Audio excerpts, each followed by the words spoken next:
Shalom. I want to give all praises, honor, and glory to Yahweh, Bahashem, Yahweh Shai, Bahashem, Rakha Kodash. I want to give double honors to the apostles and elders of Great Millstone, because those are the men who I learned this truth from through the spirit and power of Yahweh, Bahashem, Yahweh Shai. Yahweh is the true name of the God of Israel. Yahweh Shai is who the world ignorantly calls Jesus Christ, but his one and only true name is Yahweh Shai. And pretty much, you got the Genesis Israelite camp once again. They're waxing worse and worse. Pretty much they're being exposed. Like how beginning with the apostles on down to young brothers like myself. We told you that these false prophets, these hirelings, these guys that's Masonic or whatever type of Jesuit order they're under, we told you that these guys, they're going to continue to be exposed. And a lot of these Israelites, they just watch us for entertainment. They don't understand the reality of what they're involved in. They think just being in the truth is just all about, oh, I know a bunch of precepts. I'm going to post it online. Let me post it on a comment board so I can make my name known. And when the Lord really put the fire to your ass, spiritually speaking, metaphorically speaking, then you get to see what type of man you are. And a lot of you're not really true believers according to the scriptures. You know, look at these guys. Look how prideful they are. Doing all these stupid ass debates. They on these podcasts. They doing all these interviews, and look at the reprobate evil spirit that the Lord put on the Genesis Israelite camp and so-called brother Assad, which he's a part of that camp, but I'm mainly referring to so-called deacon or priest Genesis mode. All right, that individual Hakam and brother Assad. It's clear that these guys possibly is looking like it. They could be agents, agent provocateurs, spies. Regardless, they're sheep's and wolves clothing.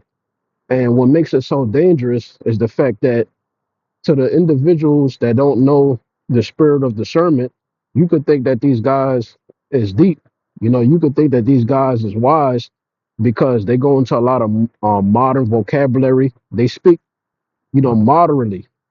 They speak in like a modern, level that's easy to be understood, but it ain't about that.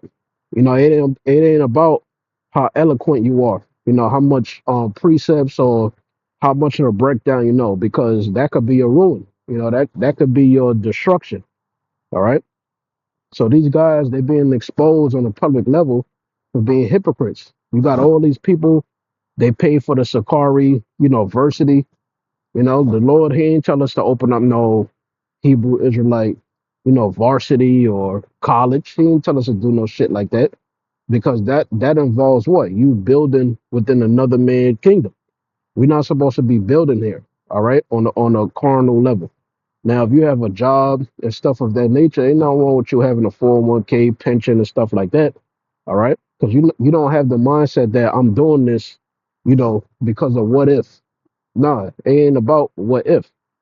But you being spiritual and you being realistic about things, ain't nothing wrong with having a good job, getting into stocks. Like me, I'm into investing. I get into stocks here and there, which ain't none of your business. All right. But ultimately, ain't nothing wrong with investing. Just because we get into gold, silver, finances, brother may have a business or more, you know, our mindset and our spirit is not tied to Babylon the Great. That's the point. When you look at these false prophets, that's why they sell out, because there's a spirit of doubt.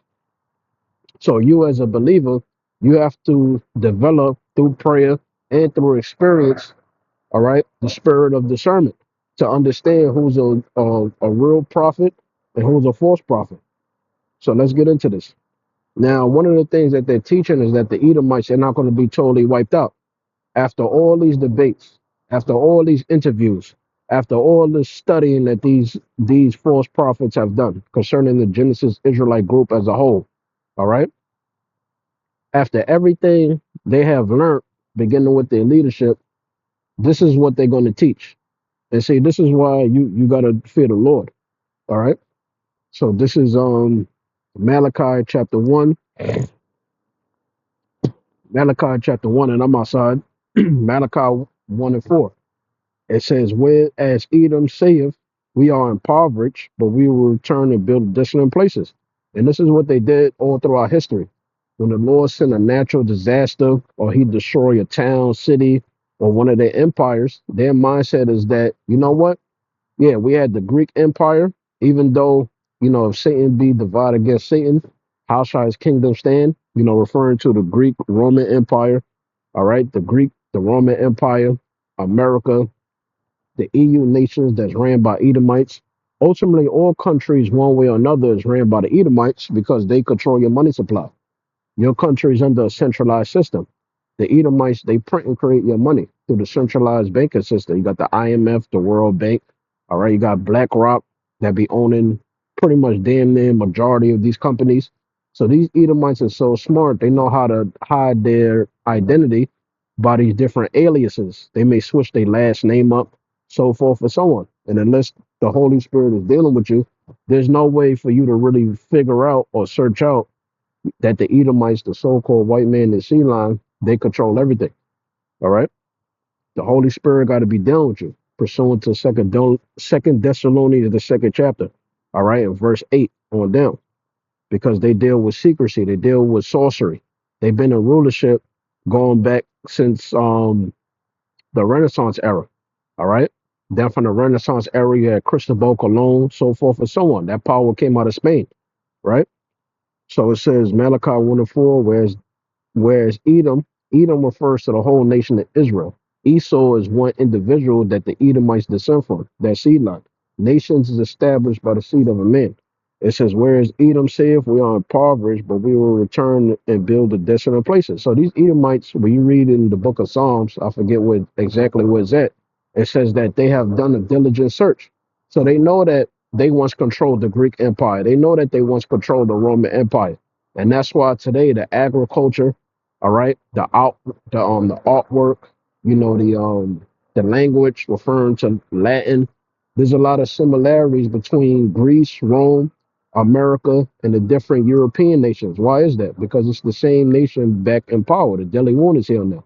So they back in rulership because it's prophesied that what? The great millstone, which is Yahushua returning back to establish the kingdom of heaven, that he's going to destroy that statue that Nebuchadnezzar had a dream of, which represents the last heathen nations to rule before the kingdom of heaven is established. All right. And while the times of the Gentiles is currently in effect, one nation would be in rulership pursuant to 2nd Ezra 6 and 9 and Daniel the second chapter. The Edomites, the so-called white man in Simeon. All right. So these Edomites, they thinking that they're going to establish world domination through their AI technology and through their centralized banking system, right? But that's not going to happen pursuant to the scriptures. It goes on to say, return and rebuild the desolate places, right? And that's what they do. Even right now, hurricane season, so forth and so on. They thinking that, oh, we're going to build back better. We can't be destroyed. Who's going to take us out of rulership? It says, thus saith the Lord of hosts, they shall build and I will throw down. That's what the Lord always shows them all throughout history, right? And they shall call them, the Edomites as a whole, whether it be a little baby up until a grown man or woman. It says, call them the border wickedness, because no matter where they at, they're going to spread wickedness as something that's normal. This is the normal way of life, to be wicked. You'll have a woman that's in a relationship and she got male friends. Then you'll have the male friends tell her, oh, that man don't treat you right. You deserve better. Like, what the fuck you talk about? All right. You ain't supposed to meddle in another man's affairs. You're not supposed to be talking to another man's possession. But these are the type of characteristics and traits that's learned by the Edomites. All right. And it goes even deeper than that. You got a woman, they could get a divorce. This society that's ran by the Edomites, westernization that's becoming global because whoredom is increasing throughout all these countries. All right. With all these people traveling, stuff of that nature, they bring in Western culture to countries that weren't so Western. So now you're seeing the woman, they starting to imitate the women over here in America, Great Britain, and European countries because westernization is spreading, democracy, man-made religion, all right, the centralized banking system, so forth and so on. They're imitating Hollywood. So the Edomites, they're known as what? The border wickedness. Because all these countries, no matter where one Edomite goes, they're going to spread this philosophy of wickedness. It says, and the people against whom the Lord have indignation, meaning righteous anger, that's what indignation means, forever. All right? Because the Lord's anger, he's righteous. If he destroys you in a particular lifetime, there's a righteous cause for why that had to happen. Right? Now, why is the Lord mad at these Edomites? Here's one thing. Now, first and foremost, all right, when you read Amos, the first chapter, I think it's Amos chapter 1, where it talks about three transgressions of Edom. Now, what did the Edomites do to our people? They destroyed our first temple. They destroyed the second temple, right? The first temple, pursuant to First Esdras, the fourth chapter, because it wasn't the Babylonians that destroyed the temple; it was the Edomites. All right. The second temple under the Flavian dynasty, the seat of Jerusalem in 70 A.D. They destroyed that temple. The third temple, we understand that it's a spiritual temple, but they're seeking to what? Stop the building of the third temple by taking down the internet, persecuting the elect of the nation of Israel that make up spiritually the third temple. Because we understand the third temple is only spiritual, right? Now, this is the AI overview, right? I typed in on Google, Edomites doesn't let Israel pass through the land. Going back to, I believe it's the book of Exodus or Numbers, right? So it says AI overview, yes. The Edomites, descends of Esau, right? The Edomites, descendants of Esau, refused to let Israelites, Jacob, Salakia, refused to let Israelites, descendants of Jacob, pass through their land during the Exodus journey. It says, threatening them with war as described in the Bible. In Numbers, the 20th chapter, verses 18 through 21. Despite Israel's promises to pay for water, look how humble we been. Look at the hatred, that perpetual hatred, because they can't get their birthright back based off of what their own forefather chose, right? It says pay for water, and only on the main road, Edom mobilized a large armed force, forcing Israel to detour around their territory, highlighting a long-standing animosity rooted in ancient sibling rivalry between Jacob and Esau. Going back to Hebrews chapter 12, verses 16 and 17. They can't get their birthright back. All right. So now let's go down here. Yep. It says the request. Moses asks the king of Edom for passage through their land, promising not to harm their fields, trees, or water, and to pay for anything consumed. The refusal. The Edomites, you can read about this in Numbers, the 20th chapter. The Edomites say, you may not pass through here. If you try, we will march out and attack you with the sword, which is their blessing, right?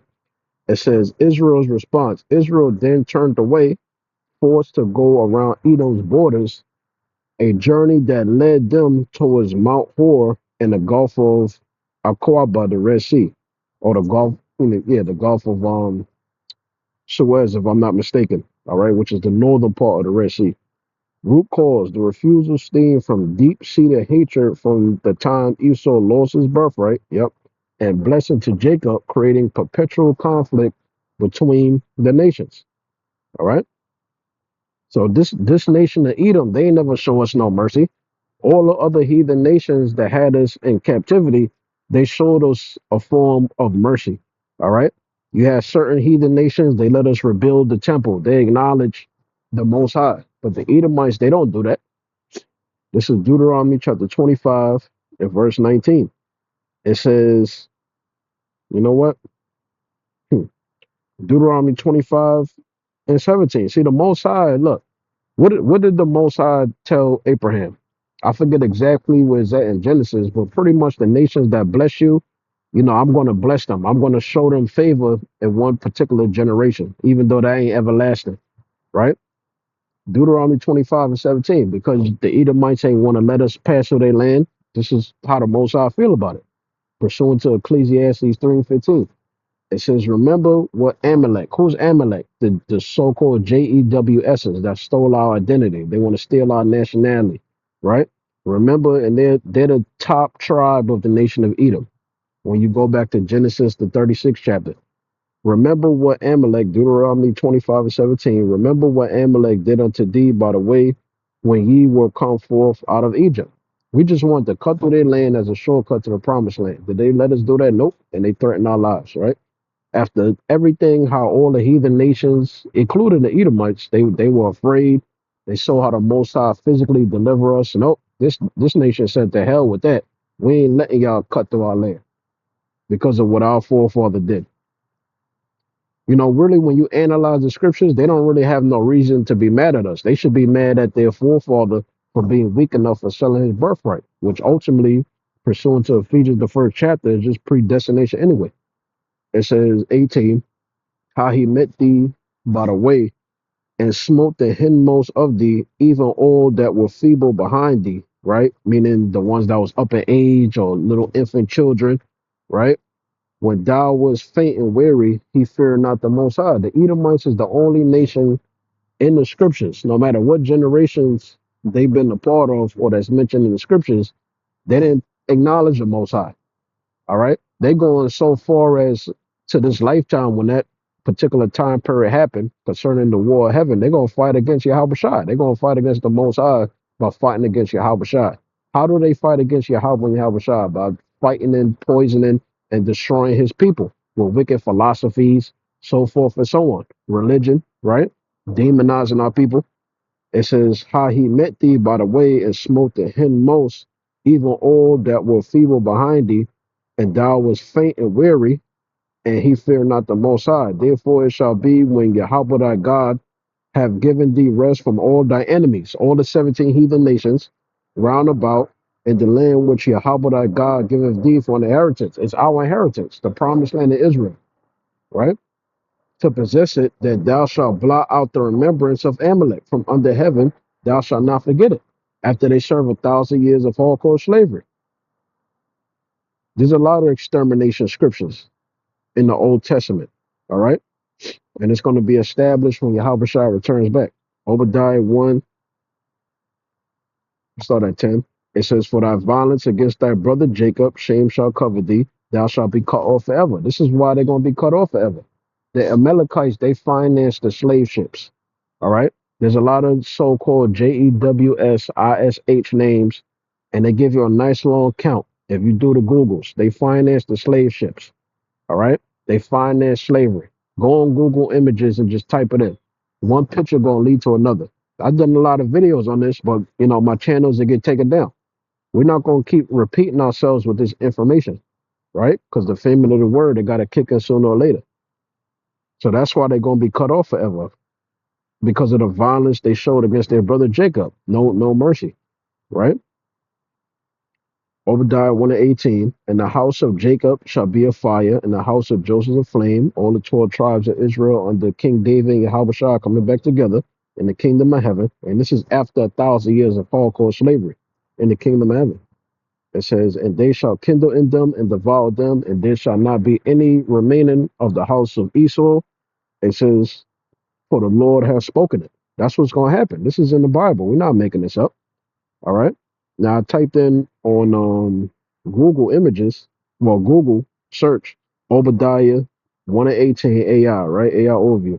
It says Obadiah 1 and 18 refers to Obadiah chapter 1, verse 18 of the Bible, a prophetic text that speaks about the future judgment of the nation of Edom and the restoration of Israel, right? It says, yep. And it's being specific about the key interpretations. You know, you can pause the screen, you can read it, you can Google it yourself, but check this shit out. Fire slash flame and stubble. This imagery depicts the power of Israel, fire slash flame, completely consuming and destroying Edom, the stubble. It says, which was a judgment of Edom's pride and cruelty towards their Israelite relatives, because they broken a brotherly covenant. So even the AI overview understand this shit. All right. Not shit, but like understands what we're saying. We're not concerning Great Millstone only because we don't affiliate with the other Hebrew Israelite camps because they're spies, agents, hirelings, they worship Satan. Right. Anyways, we're not a racist code. We're not just teaching hatred. You know, when you read St. John 7 and 38, Isaiah 8 and 20, you got to believe according to the scriptures. If you don't speak according to what the scriptures say, there's no light in you. All right. Meaning you don't have the Holy Spirit. Keep it going. In the kingdom of heaven, the Most High going to show his wrath on the Edomites. Ezekiel 25 and 12. It says, thus saith the Lord Yahweh, because they Edom have dealt against the house of Judah by taking vengeance and have greatly offended. Yeah, they took on our name as being the Jews. They took on really the identity of being the Yahwehdites, all right, being the top tribe. Because when they're saying that they're Amalek, they're saying that they're the real Jews. All right. They're saying that they're called by the Most High's name. They're not being a light unto the Gentiles. They stole our identity. You're not supposed to remove your neighbor's landmark, right? It says, thus saith the Lord Yahweh, because the Edom have dealt against the house of Judah by taking vengeance and have greatly offended. They are greatly offended. All right. It says, and revenge himself upon them. It says, therefore, thus saith the Lord Yahweh, I will also stretch out my hand upon Edom, and will cut off man and beast from it, and I will make it desolate from Teman, and they of the Dan shall fall by the sword. And I will lay my vengeance upon Edom, and by the hand of my people Israel, and they shall do in Edom according to my anger, and according to my fury, and they shall know my vengeance, save the Lord Yahweh. And that's pursuant to what? Ezekiel 39, verse 23. The heathen gonna know that the Most High turned his back on us for a short period of time because of our wickedness, for following y'all. All right? We're not supposed to be following y'all because pursuant to Deuteronomy 7 and 6, we above y'all. All right? We lower ourselves by following the way of the heathen. I'm going to finish it off with this. And that prophecy of Ezekiel 25, 12 through 14, that's going to take place in the kingdom. All right? Now, here's a scripture that proves that what? The heathen, they're going to go into slavery for 1,000 years. Revelation 25. But the rest of the dead live not again until the 1,000 years were finished. So during that period of 1,000 years, all right, aka that one day of the kingdom of heaven being established, all the heathen nations is going to go through hardcore slavery. It says, this is the first resurrection. Blessed and holy is he that have part in the first resurrection, meaning you was predestinated, all right, because the elect of the nation of Israel, they predestinated to be a part of the first resurrection, which is to ultimately to what? Receive salvation. But what is salvation? It's being delivered from ruin, but you're stepping into that new covenant first by having your vile body change, pursuant to 1 Corinthians, the 15th chapter. So predestination, salvation, us being changed in that new covenant, all that go hand in hand. Because the elect before the rest of the nation, we have that privilege of stepping into the new covenant first. Blessed and holy is he that have part in the first resurrection. That's what we want, right? Just as Yahweh was resurrected, we want to be resurrected. It says, on such the second death have no power, but they be priests of the Most High and of Hamashiach through Yahweh blood and sacrifice, right? It's going to be an everlasting priesthood. Going back to what? The order of Melchizedek, right? It says, and shall reign with him 1,000 years. That don't mean we're just going to live 1,000 years and drop down dead like a leaf, all right? That means it's going to take 1,000 years for the kingdom of heaven to be established on earth as prophesied. Remember, you're going to have the heathen, they in the flesh. They got to die multiple times, come back, get it right, come back, get it right, so they're fully trained, all right? So that's pretty much it. Lord willing, you was edified by the lesson. Shalom.